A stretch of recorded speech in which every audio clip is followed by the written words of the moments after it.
Alright, so Bitcoin June 4, 2025.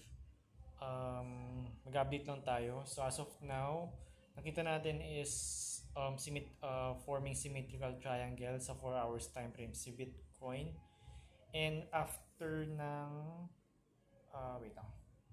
After ng dump sa news about sa tariff sa US is nag-pullback siya. So unti-unti tumataas kung makikita nyo. 4 hours time frame yan. So unti-unti medyo mabagal. Ganoon naman talaga. Kasi hindi pwedeng biglang taas agad or biglang baba na sobra yung price. So as of now, bullish scenario is after niya manuntog dito sa 106 is ang susunod niya is 108, 110, 111, and then 111 to 112.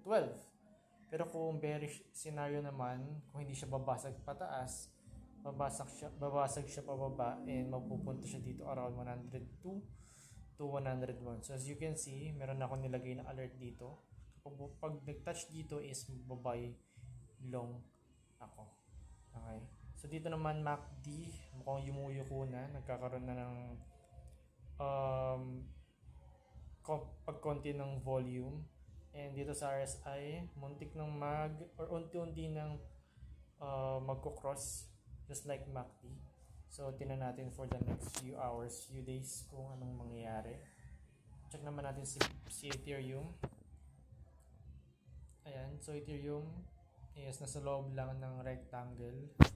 Wala masyadong galaw, pero kung makikita nyo, si Bitcoin is bumababa, pero si Ethereum is unti-unting tumataas. So doon natin nakikita na mas maganda yung nagiging performance ni Ethereum sa ngayon compare sa Bitcoin. And kung magbabasa kayo ng news sa Twitter or sa X, is makikita nyo na mas binibili ng mga institutions or companies yung Ethereum compare sa Bitcoin.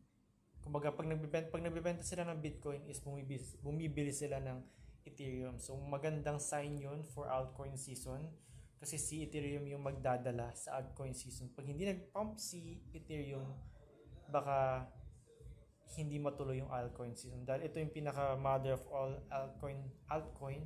So dapat isa siya sa mag-start ng altcoin season para madamay pati low caps and then meme coins na yung susunod. So yun lang for today. So sana mag-pump siya for this year with the following day. So yun lang. Peace out.